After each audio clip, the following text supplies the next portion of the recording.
Hey guys, welcome back to the channel. We have another big signing to announce, arguably the biggest fish when it comes to goaltending in this year's NHL free agent market, and that is Jacob Markstrom. Markstrom, just a couple hours ago, we knew that his time in Vancouver was done as they brought in Braden Holtby, in which I covered in my last video, so make sure to check it out after this one if you're interested on a bridge deal. But Markstrom gets the big payday in the term he was looking for with the Calgary Flames. The Edmonton Oilers were really in the mix between the Battle of Alberta to make a signing happen, but they simply couldn't get it done, and the Flames prevailed in the end. It took a little bit of a while to get the details in and negotiation done between both parties and Markstrom and the Flames, but he signs at a 6-year, $6 million AAV deal with the Calgary Flames. And I know what you're thinking, yes, is that a little bit steep of a contract? I would say so, more towards the latter part of it, but the Flames have been looking for that number one, a reliable number one, and Markstrom is that guy. He was arguably a Vezina-worthy candidate over this past season for the Vancouver Canucks, really up until his injury that he sustained this past season.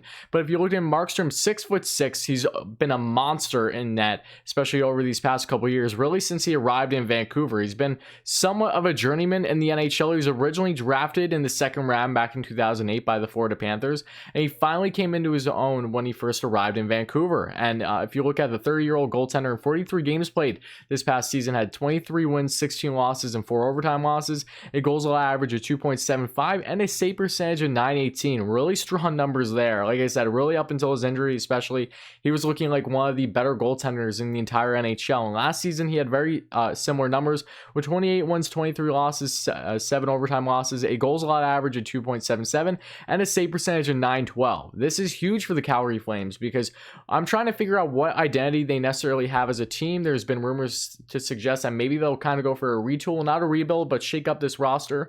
Whatever it may be, they're definitely going to be competing for playoffs as soon as next season again. That's the goal, of course. They got in the playoffs this past year after beating the Winnipeg Jets in that qualifying round nonetheless, but still, the Flames, they're in a win-now stage. Bringing in Markstrom is huge for them. They finally got their guy.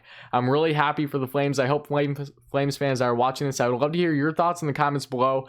Markstrom is going to do wonders for you guys because, look, Markstrom has played stellar with a fairly subpar defense in front of him. Vancouver hasn't been a great defensively minded team by any means over these past couple of years, and while they do have some great young guys with the likes of Quinn Hughes, of course, on that blue line, there isn't a whole lot more there when it comes to actual defensive play. So he's going to a Flames team that have had a better defensive structure this past year, especially being under the likes of Jeff Ward, I should say. He has more of a defensive mind, if you will, when it comes to his head coaching style. At least that's what it seemed when he first transitioned after Bill Peters was relieved of his duties for the Flames. So I really like this deal for Markstrom going to the Flames a lot. Yes, it is a big deal, but this is the kind of deal that you have to cough up if you're trying to get arguably the biggest goaltender in a heavy goaltending market in this NHL free agent frenzy. So I'd love to hear your thoughts in the comments below, guys. Make sure to check out my previous videos regarding the other free agents that we've seen signed thus far. Shattenkirk got signed by Anaheim as well. There's been a lot of other smaller deal signings. I will make sure to cover all these in a draft, and not a draft, in a NHL free agency recap, which I'll either do tonight or tomorrow, depending on what other big fish, if any, we see sign with a new team today. Is Taylor Hall going to go? Is Pietrangelo going to go? I'm not sure, but it seems inevitable that these guys will sign sooner rather than later, and I hope to see you guys here back on the channel when I discuss all of them fully. But thank you so much for checking out the video, guys. It means a lot to me. Hit that like and subscribe button if you enjoy this kind of hockey content. Flames fans, how hyped are you to get your number one goaltender? Really, Markstrom could be your guy for the first time since Mika Kiprusoff, honestly. He really could be that next big thing for you. And while, yes, Markstrom is 30, take into account he's playing the best hockey of his career, and I think him going to a Flames team that is in a very similar scenario to the Canucks when it comes to their playoff potential.